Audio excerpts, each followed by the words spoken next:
তুলবো ভাই মেহেদি। তা শুনে শুভ্র বলল। হ্যাঁ এনেছি, চল ছাদে। বলেই লামিয়াকে কোলে তুলে নিয়ে ছাদে চলে গেল। ছাদে এসে শুভ্র চেয়ারে বসে লামিয়াকে তার কোলে তুলে নিয়ে এটা ওটা বলে হাসাতে হাসাতে মেহেদি দিয়ে দিতে লাগলো।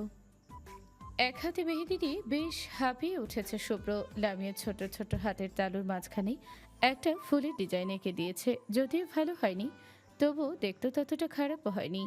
তা দেখে শুভ্র বিশ্বজয়ের হাসি দিয়ে লামিয়ার দিকে তাকাতে দেখল তার বুকের সাথে লেপ্টে তার রাজকুমারী ঘুমিয়ে আছে। চারপাশে সন্ধ্যা নেমেছে। শুভ্র দ্রুত আরেক হাতে মেহেদি দিয়ে শেষ করলো। হঠাৎ লামিয়া ঘুমের ঘোরেই মুখে হাত দিতেই শুভ্র লামিয়ার দুহাত ধরে নিল। যতক্ষণ পর্যন্ত মেহেদি না শুকিয়েছে ততক্ষণ পর্যন্ত শুভ্র লামিয়ার হাত ধরেছিল। শুভ্রর পিটার পা ব্যথা হয়ে গিয়েছে, তবুও চুপচাপ বসে আছে চেয়ারে। মাগরিবের আজান শেষে চারপাশে রাতের অন্ধকারে ঢেকে গিয়েছে। লামিয়ার হাতের মেহেদি শুকিয়ে গিয়েছে। শুভ্র আকাশের দিকে তাকাতেই দেখল আকাশে ঈদের চাঁদ উঠেছে। তা দেখে শুভ্র হেসে লামিয়ার দিকে তাকালো। তাকে অশান্তিতে রেখে কি শান্তিতে ঘুমিয়েছে এই মেয়ে। তখনই লামিয়া নড়ে চড়ে উঠে পিটপিট করে চোখ খুলে তাকালো। চারপাশ অন্ধকার হয়ে আছে। মুখ তুলে তাকাতেই দেখলো শুভ্র ভ্রুকুচকে তাকিয়ে আছে তার দিকে। লামিয়া তার দেখে হি হি করে হেসে বলল। তুলবো ভাই। শুভ্র লামিয়ার দিকে তাকিয়ে বলল। সারাদিন তুবলো ভাই করে মাথা খাস কেন? আর তুবলো কি? হ্যাঁ, শুভ্র ভাই বল। রাগী কণ্ঠে বলে উঠল শুভ্র। লামিয়া শুভ্রের কণ্ঠ শুনে ভীত চোখে তাকালো শুভ্রর দিকে। শুভ্রতা বুঝতে পেরে হেসে লামিয়ার গলায় সুড়সুড়ি দিতে লামিয়া খিলখিল করে হেসে উঠল। শুভ্র হাসি থামিয়ে লামিয়ার কপালে কপাল ছেঁকিয়ে বলল। কবে বড় হবি আর কবে শুদ্ধ করে শুভ্র বলে রাখবি আমাকে? ছোট্ট লামিয়া শুভ্রর কথা বুঝতে পারল না, তবু হেসে বলল। তুলবো ভাই। শুভ্র তা শুনে দীর্ঘশ্বাস ফেলে নাক টেনে ধরল লামিয়ার, তারপর বলল। শুভ্র ভাই। লামিয়া শুভ্রের কথা শুনে আবার বলল। না, বল শু শু তু- শু। লামিয়া অনেক কষ্টে অস্ফুট স্বরে শু করে উঠল। তা শুনে শুভ্র বলল। গুড, এখন বল ভ্রো। শুভ্র ছোট্ট ছোট্ট চোখ করে বলল। ভ্লো কি? বল ভ্রো। লামিয়া চোখের পলক ফেলে অনেক কষ্টে অস্ফুট স্বরে বলল। শুভ্র তা শুনে খুশি হয়ে বলল। হ্যাঁ হ্যাঁ, এখন বল শুভ্র ভাই। এখন বল। শুভ্র লামিয়ার কথা শুনে অসহায় চোখে তাকালো। লামিয়া চোখ পিটপিট করে শুভ্রের দিকে তাকিয়ে আছে। শুভ্র দীর্ঘশ্বাস ফেলে আকাশের দিকে তাকালো। এই মেয়ে যে কবে বড় হবে ভেবেই তাকালো লামিয়ার দিকে। দেখলো লামিয়া তার হাত উপরে তুলে নাড়িয়ে নাড়িয়ে দেখছে। তুলবো ভাই। সুন্দর। হ্যাঁ, অনেক সুন্দর। লামিয়া হুট করে শুভ্রের গলা জড়িয়ে ধরে গালে চুমু দিয়ে বলল। সুন্দর মেহেন্দি তুলবো ভাই। শুভ্রতা শুনে হেসে লামিয়াকে বলল। তুইও সুন্দর, তোর হাতের মেহেদিও সুন্দর। বলে বুকে জড়িয়ে নিল লামিয়াকে। অতীত ভাবতে ভাবতে শুভ্রর মেহেদি দেওয়া শেষ হলো। মুচকি হাসলো লামিয়ার মেহেদি হাত দেখে। ঘুম থেকে উঠে তার হাতে মেহেদি দেখে লামিয়া চিল্লাচিল্লি করবে এটা জানে শুভ্র। ঘুমের ঘরে লামিয়া একটু নড়ে চড়ে উঠতেই দ্রুত উঠে চলে গেল সেখান থেকে। প্রায় 1 ঘন্টা পর লামিয়ার ঘুম ভেঙে গেল। শোয়া থেকে উঠে ঘাড় এপাশ ওপাশ করবে, 2 হাত উপরে তুলে আলমোড়া ভেঙে হাই তুলে চোখ ডলতেই তা নাকে মেহেদির গন্ধ আসতে নিজের হাতের দিকে দ্রুত চোখ দিতেই লামিয়ার চোখ কপালে উঠে গেল। তার 2 হাত ভর্তি মেহেদি। কারে তো বড় সাহস হলো তার হাতে মেহেদি দিতে। ভেবে বেশ চিন্তিত হলো লামিয়া, কারণ বাড়ির কারো সাহস হবে না তার হাতে মেহেদি ছোঁয়াতে, তাহলে কে? ভেবে চোখ বোলালো তার মেহেদি রাঙা হাতে। হঠাৎ হাতের তালুতে তাকাতে লামিয়া ভূত দেখার মতো চমকে উঠল, কারণ তার হাতে স্পষ্ট লেখা শুভ্র। কে কে তাকে মেহেদি পড়ালো? ভেবে লামিয়া ওড়না পেঁচিয়ে সব তালা মেরে দৌড় লাগালো বাড়ির দিকে। আজ হামিদাদের গায়ে হলুদ। সকাল থেকে সবাই ব্যস্ত হয়ে পড়েছে। লামিয়াকে এভাবে দৌড়াতে দেখে তাই বা ভ্রু কুচকে ফেলো। লামিয়া আশেপাশে না দেখে দৌড়াচ্ছে। লামিয়াকে এমন দৌড়াতে দেখে তাই বা দৌড়াতে লাগলো লামিয়ার পিছু। লামিয়া সিঁড়ি বেয়ে উপরে উঠতেই শুভ্রর সাথে জোরে ধাক্কা খেলো। শুভ্র ভ্রু কুচকে কিছু বলতে যাবে, তার আগেই লামিয়া দৌড়ে চলে গেল। শুভ্র লামিয়ার দিকে তাকিয়ে বাঁকা হেসে সামনে তাকাতে দেখলো তাইবা দৌড়ে সিঁড়িতে উঠছে। তাইবা শুভ্রকে দেখে বলো, শুভ্র ভাই, লামিয়ার কি হয়েছে? পাগলের মতো দৌড়াচ্ছে কেন? শুভ্র হেসে বলো, তার হাতে আমার নাম মেহেদি দিয়ে খোদাই করেছি, তাই তোর বোন এমন পাগল হয়ে আছে। বলেই হাসতে হাসতে চলে গেল। তাইবা আর কিছু না বলে উপরে চলে গেল লামিয়ার রুমে। লামিয়ার সাবান দিয়ে ইচ্ছে মতো দুহাত ঘষাঘষি করছে, তবুও মেহেদি উঠছে না। তাইবা রুমে এসে এই অবস্থা দেখে যা বোঝার বুঝে গিয়েছে, তাও না বোঝার ভান করে চেঁচিয়ে বলো, হায় আল্লাহ, তোর হাতে মেহেদি কে দিয়েছে? জানি না কে দিয়েছে, তবে যেই দেই তাকে কাছে পেলে আমি আস্ত চিবিয়ে খাবো তাকে। দাঁতে দাঁত চেপে বলল লামিয়া। হ্যাঁ, তা চিবিয়ে না খেয়ে গিলেও তো খেতে পারিস। এখন দেখি, দেখা কেমন মেহেদি দিয়েছিস। বলেই লামিয়ার হাত টেনে তার দিকে নিতে নিতে বলো, বাহ, সুন্দর লাগছে, কিন্তু তোর দু হাতগুলো কেমন, দেখ কেমন গাঢ় খয়েরি রঙের হয়ে আসছে তোর মেহেদি। তাইবার কথা শুনে লামিয়া বিরক্ত হয়ে হাত টেনে নিয়ে গিয়ে বলো, বের হ আমার রুম থেকে, তোর কথা ভালো লাগছে না এখন। বলে তাইবাকে ধাক্কা দিয়ে রুম থেকে বের করে দিল। তাইবা হেসে চলে গেল নিচে। সময়টা বিকেল 5টা। একটু পর পার্লারের মানুষ আসবে সাজাতে। খানার ইসলাম বাড়ির ছেলেমেয়েরা বসে আছে হামিদা রুমে, শুধু লামিয়া বাদে। তাইবা সে সবাইকে বলে দিয়েছে লামিয়া হাতে মেহেদি পড়েছে। তা শুনে সবাই লামিয়াকে নিয়ে মজা নিয়েছে। অবশ্য সবাই জানে শুভ্র দিয়েছে তার হাতে মেহেদি। এইদিকে সবার মজা নিয়েছে দেখে লামিয়া রুম থেকে বের হয়নি এখনো। সবাই রুমে বসে হাসাহাসি করছিল। হঠাৎ শুভ্র দরজা থেকে গলা খাকারি দিয়ে উঠতেই সবার কথা থামিয়ে তাকালো সেদিকে। হামিদা ভ্রুকুচকে দেখে বলো, শুভ্র, আয় ভেতরে আয়, কিছু বলবি? শুভ্র হাতে একটা প্যাকেট নিয়ে রুমে প্রবেশ করে বলল, হ্যাঁ, একটা কথা বলবো। কথাটা হলো, তোর বোনকে শাড়ি পরাবি আজকে অনুষ্ঠানে। শুভ্রের কথা শুনে তাইবা লামহা হেসে উঠল। হামিদা চেঁচিয়ে বলো, শাড়ি আর লামিয়াকে বলবো? লামিয়াকে শাড়ি পরানোর কথা বলা আর সেদে সেদে পাগলের কাছে যেয়ে বলা আয় আয় আমাকে কামড় দে বলা এক কথাই ভাই। আমি পারবো না, তুই অন্য কাউকে বল। শুভ্র ভ্রুকুচকে বলো, তুই পারবি, সাথে তোর অকর্মা জামাইও পারবে। কিভাবে তোর বোনকে শাড়ি পরাবি আমি জানি না, কিন্তু আমি তোর বোনকে শাড়ি পরা দেখতে চাই। তোরা সবগুলো মিলে ধরে বেঁধে আজ শাড়ি পরাবি ওকে। যদি শাড়ি পরাতে পারিস তাহলে এখানে সবাইকে আমি 10,000 করে টাকা দেবো। 10,000? তাহলে আমি রাজি। যেভাবে হোক আজকে আমি তোমার সামনে লামিয়াকে শাড়ি পরে উপস্থিত করব। বেশ উৎফুল্ল হয়ে বলতে বলতে রুমের ভেতরে প্রবেশ করলো মাহির, তায়েব, ইমন, ইরফান। আমরাও রাজি। মেয়ে পার্টির দলরা সব চেঁচিয়ে বলে উঠল। তা দেখে শুভ্র হেসে হাতের প্যাকেট হামিদার দিকে বাড়িয়ে দিল। এইটা পরাবি, ঠিক আছে? চললাম তাহলে। বলেই চলে গেল শুভ্র। এদিকে সবাই প্ল্যান করছে বসে বসে কিভাবে লামিয়াকে ধরে বেঁধে শাড়ি পরাবে। আজ বেশ তাড়াতাড়ি কায়সার এসে উপস্থিত ইসলাম বাড়িতে। তার পরনে কালো রঙের পাঞ্জাবি, দেখতে বেশ সুন্দর লাগছে তাকে। হেসে হেসে কথা বলছে আনিসুর সাহেবের সাথে, চোখ ঘুরিয়ে তাকাচ্ছে চারদিকে। আনিসুর সাহেবের থেকে ডাবল লামিয়া কোথা থেকে আসলো এটা জানতেই ইনিয়ে বিনিয়ে অনেক কথা বলছে। আনিসুর সাহেবও হেসে হেসে কথা বলছে। চুল শেষ করে মাথায় গামছা পেঁচে বাথরুম থেকে বের হতেই দেখলো হামিদা, লামহা, তাইবা, ছবি, শারমিন, হাফসা, ফারিয়া, আয়না, মাহির, তায়েব, ইভান, ইমন দাঁত কেলিয়ে বসে তাকিয়ে আছে তার দিকে। তা দেখে লামিয়া ভ্রু কুচকে বলল, কি চাই এখানে? কেন সবাই, আর কি মতলব এসছো এখানে? হামিদা বেশ মন খারাপ করে বলল, দেখ, আমরা তো চলে যাব, যাওয়ার আগে আজকে একটা আবদার পূরণ করবি আমাদের। কি আবদার? আজকে হলুদে সবাই শাড়ি পরবে, আমরা চাই তুইও শাড়ি পরবি। প্লিজ বোন আমার। অসম্ভব, এসব শাড়ি টাড়ি আমার দ্বারা হবে না। অন্য কিছু আবদার করো, আমি ঠিক তা করে দিব। প্লিজ লক্ষ্মী সোনা বোন আমার।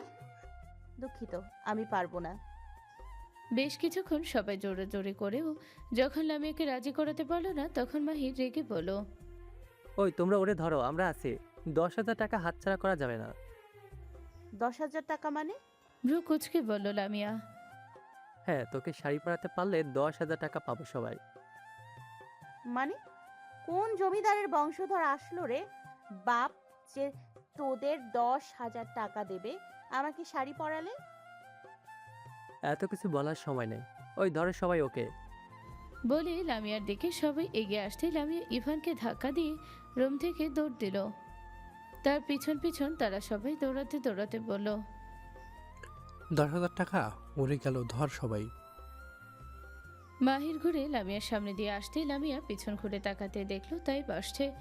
লামিয়া দিশে না পেয়ে একেবারে দেয়ালের পাশে সরে যেতেই তাইব মাহিরের ঠোঁটে চুমু খেলো। তা দেখে লামিয়া জোরে হেসে বলল, ইয়াক, ছেলে ছেলে চুম্মাচাটি করছিস কেন? গে নাকি তোরা? ওইদিকে তাইব চুমু খেয়ে লজ্জাপর ভান করে মুখে হাত রেখে মাহিরের বুকে হালকা থাপ্পড় বসিয়ে লাজুক স্বরে বলল। যা দুষ্টু। মাহির তা দেখে রেগে তাইবের পিঠে ঘুষি মেরে বলল, হারামজাদা, আমাকে দেখে কি তোর গে মনে হয়? গে শালা। লামিয়া হাসতে হাসতে বলল, শেষে কি না তোরা দুজনে কিসমিস করে ফেললি? তোদের বউরা কোথায় চুমু দেবে এখন? মাহির দাঁতে দাঁত চেপে বলল। লামির বাচ্চা, দাঁড়া তুই। বলে লামিয়াকে ধরতে গেলে লামিয়া দৌড়ে নিচে চলে গেল। তার পিছন পিছন আবারও সবাই দৌড় দিল। লামিয়া দৌড়াতে দৌড়াতে সামনে আরিফকে পেল। লামিয়াকে এভাবে দৌড়াতে দেখে আরিফ ভ্রুকুচকে কিছু বলতে যাবে তার আগেই তাই বলে উঠল, ছোট ভাই ধরো ওকে। ওকে আজ শাড়ি পরাতে পারলে আমরা জনপ্রতি সবাই 10,000 করে টাকা পাব। তোমাকে সব পরে বলবো, আগে ধরো ওকে। আরিফ আর কিছু না বলে ধরতে যাবে তার আগেই আরিফকে ধাক্কা দিয়ে দৌড় দিল লামিয়া। দৌড়ে বাগান এসে পড়লো। চারিদিকে সবাই ফুল নিয়ে দৌড়াদৌড়ি করছে, এখানে স্টেজ সাজানোর জন্য। লামিয়া সেদিক দিয়ে দৌড়াচ্ছে, তার পিছন পিছন সবাই দৌড়াচ্ছে আর চেঁচাচ্ছে 10,000 টাকা উড়ে গেল ধর ধর। ওদিকে মিলি আর তিহা চারিদিকে চেঁচামেচি শুরু। বারান্দায় এসে দাঁড়াতেই সবাইকে দৌড়াতে দেখে বিরক্ত হয়ে তাকালো তাদের দিকে। নিহিরের সাথে দাঁড়িয়ে দাঁড়িয়ে কথা বলছিল কাইসার। লামিয়া দৌড়াতে দৌড়াতে একটা টুলের সাথে ধাক্কা লেগে ঘুরে কাইসারের সাথে ধাক্কা লেগে পড়ে যেতে কাইসার লামিয়াকে ধরে ফেলে। এদিকে বউরা যখন স্টেজে এন্ট্রি নিবে তখন উপর থেকে ফুলের বৃষ্টি ঝরবে, তাই ডেকোরেশনের লোক তা ঠিক করছিল। তখনই লামিয়ার সাথে চুলে ধাক্কা লাগতেই সব ফুলের বৃষ্টি লামিয়া আর কাইসারের উপর ঝরে পড়ে। কাইসার অপলক দৃষ্টিতে তাকিয়ে আছে লামিয়ার দিকে। লামিয়া চোখ খুলে সামনে তাকাতেই ভ্রু কুচকে ফেলে। কাইসার এক দৃষ্টিতে তাকিয়ে আছে লামিয়ার দিকে। এদিকে সবাই হা করে তাকিয়ে আছে কাইসার আর লামিয়ার দিকে। তাইবা মাহির মুখে হাত দিয়ে দাঁড়িয়ে আছে। হামিদা আশেপাশে তাকাচ্ছে শুভ্র আছে নাকি, কোথাও তা দেখতে পারছে না। শাড়ি পরানোর জন্য যে এই কাহিনী হয়ে যাবে তা কেউ ভাবতেও পারেনি। বাগানের চারপাশ স্তব্ধ হয়ে আছে। বাগানের মাঝে মুখে হাত চেপে সামনের দিকে তাকিয়ে দাঁড়িয়ে আছে তাইবা, মাহির, ইভান, ইমন, হামিদা, লামহা, ছবি, শারমিন, আয়না, আরিফ, হাফসা, ফারিয়া। কাইসার লামিয়ার কোমর আঁকড়ে ধরে বেশ মুগ্ধ নয়নে তাকিয়ে আছে তার দিকে। লামিয়া বিরক্ত চোখে তাকিয়ে আছে কাইসারের দিকে।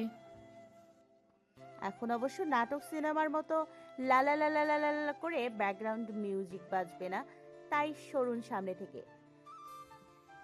বেশ বিরক্ত হয়ে বলে কাইসারের বুকে ধাক্কা দিয়ে সরিয়ে দিয়ে দূরে দাঁড়ালো লামিয়া। কাইসার একটু দূরে সরে দাঁড়িয়ে লামিয়ার দিকে তাকালো। লামিয়া বিরক্ত চোখে তাকিয়ে কোমরের যে অংশে কাইসার হাত রেখেছে সেখানটায় ময়লা ছাড়ার মতো করে ছাড়ছে। তা দেখে কাইসারের চোখ ছোট্ট হয়ে এলো। পাশে তাকিয়ে দেখলো ছবি দাঁড়িয়ে আছে। তা দেখে কাইসার দ্রুত উঁচিয়ে আবার লামিয়ার দিকে তাকালো। সে এখনো বুঝতে পারছে না লামিয়া কে। অবশ্য এইটুকু জেনেছে যে লামিয়ার মতো দেখতে তার ফুফাতো বোন আছে, তাই কোনটা লামিয়া কোনটা ছবি তা নিয়ে কাইসার কনফিউজড। তবে সামনে দাঁড়ানো মেয়েটিকে দেখে মনে হচ্ছে এই তার বুলবুলি। কাইসার শিওর হতেই গলা পরিষ্কার করে বেশ ভদ্রতা বজায় রেখে বলল, দেখে চলতে পারেন না? এইভাবে ছোটাছুটি করছেন কেন? আর বাই দ্য ওয়ে, আমি কাইসার, মনে আছে আমাকে? লামিয়া কাইসারের কথায় বিরক্ত কণ্ঠে বলল, আমার বাড়ি আমার বাগান, আমি যেখানে মন চাই সেখানে দৌড়াদৌড়ি করব, তাতে আপনার কি? আর আপনি কি কোনো বিশেষ দিন নাকি যাকে মনে রাখতে হবে? বলে পিছন ঘুরে চলে যেতে লাগলো। কাইসার লামিয়ার চলে যাবার দিকে তাকিয়ে বাঁকা হেসে উঠল। তার মানে এই তার বুলবুলি।